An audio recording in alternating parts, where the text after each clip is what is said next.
Hello, good afternoon, नमस्कार मेरी प्यारी बहनों, सखियों और मेरे सब्सक्राइबर्स। स्वागत है आप सभी का मेरे छोटे से यूट्यूब चैनल में। यहाँ है अभी दोपहर और बहुत तेज वाली गर्मी।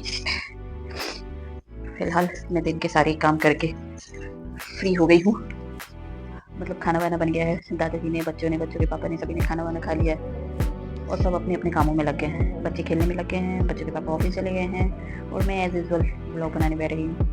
आज मैं हूँ थोड़ी बीमार, थोड़ी नहीं मतलब थोड़ी ज़्यादा ही बीमार हूँ। बहुत तेज वाला सर्दी जुकाम हो रखा है, आपको मेरी वॉइस से भी समझ में आ रहा होगा। ये सर्दी है, गला लगा हुआ है, किसी काम में मन नहीं लग रहा था, सोचा आप लोगों से कनेक्ट करूँ। शादी के बाद आप कितने ज़्यादा भी बीमार हो ना, आपको अपने काम करने ही पड़ते हैं। As a housewife, as a mother आपको काम करने ही पड़ते हैं, क्योंकि ससुराल में सब अपने अपने काम में बिजी रहते हैं, कोई इतना समझता नहीं। समझने के बाद से ध्यान आया कि कल एक मेरी खास दोस्त का फ़ोन आया था। मैं थोड़ी धार्मिक प्रवृत्ति की हूँ, पूजा पाठ में थोड़ा बिलीव करती हूँ, तो मेरे पास मैक्सिमम बातों की प्रॉब्लम के सॉल्यूशन होते हैं। तो उसने भी अपनी प्रॉब्लम मुझसे शेयर की।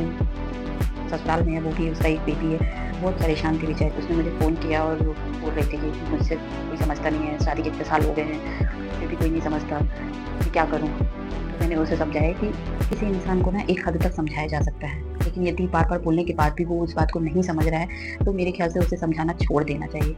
ये चीज़ तो ना गीता में भी लिखी हुई है। गीता में भी श्री कृष्ण भगवान ने शिशुपाल को 100 गलतियाँ माफ़ की थी। उसकी हर एक गलती के बाद श्री कृष्ण भगवान जी शिशुपाल को समझाते थे कि गलतियाँ मत करो, मत करो, लेकिन वो फिर भी करता था। आखिर में क्या हुआ, उसकी 100 गलतियाँ पूरी हो गई और उसका सिर धड़ से अलग हो गया। इसी तरह श्री कृष्ण भगवान ने दुर्योधन को भी बार बार समझाया कि किसी के हक की चीज़ें नहीं लो, जिसका जिस पे हक है उसे वो दे दो, अन्याय मत करो, अधर्म मत करो। बार बार उसे समझाया, बहुत बार समझाया, लेकिन दुर्योधन भी नहीं समझा और अंत में क्या हुआ, महाभारत हुआ।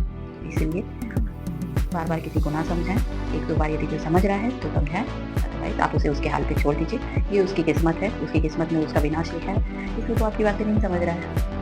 ये बातें मैंने मेरी सहेली को भी समझाई थी और अब पब्लिकली भी समझा रही हूँ। आई होप यदि वो वीडियो देख रही होगी तो वो ये सब बातें समझ जाएगी। यदि आप सबको भी ऐसी कोई प्रॉब्लम हो, कोई भी टेंशन हो जो आप दूसरों शेयर करना चाहते हो, कर नहीं पा रहे हो, तो आप मुझसे कमेंट में शेयर कर सकते हैं। मेरे पास यदि कुछ पॉसिबल सोल्यूशन होगा तो मैं वो आप सबको बताऊँगी।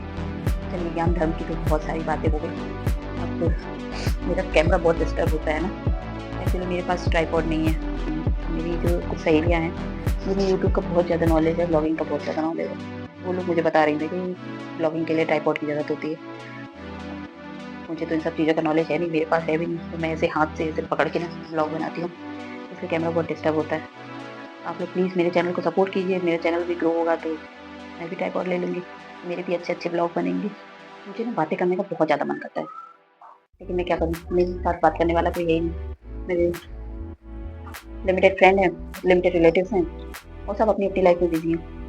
किसी को कितना ही फ़ोन लगाओ, रोज़-रोज़ फ़ोन लगाओ तो सभी इरिटेट हो जाते हैं। यूट्यूब प्लेटफ़ॉर्म आ गया, इस पे जब मर्ज़ी हो कैमरा चालू करके अपने मन की बात उतार लो और फिर आप लोग कमेंट करते हैं, सच में मस्त मज़ा ही आ जाता है। प्लीज़ मेरे चैनल को लाइक कीजिए, सब्सक्राइब कीजिए और मुझे कमेंट करके बताइए कि मैं और कौन-कौन से टॉपिक पे आपसे बातें करूँ।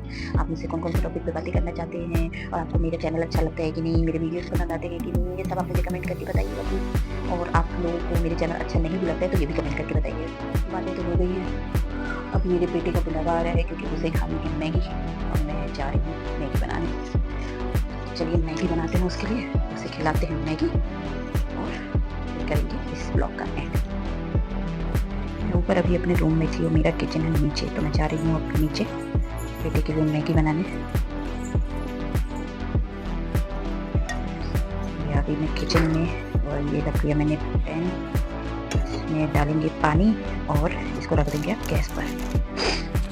गैस पहले से चालू है और अब इसमें डालेंगे मैगी मसाला और मेरी यप्पी मैगी। सॉरी, मैं बोला था ना बहुत तेज सर्दी हो रखी है। ये हो गई हमारी मैगी, बस बनने वाली है, तैयार होने वाली है मैगी। बस थोड़ा सा मिक्स कर दूँ, नहीं तो ना नीचे से चिपक जाती है अजीब सी। ये लो भाई, बन गई है मैगी। अब इसको मैं पलटूंगी एक प्लेट में। वाह, देखो गरम मैगी, एकदम धुआं भी निकल रहा है। अब ये जाके दूंगी अपने बेटे को।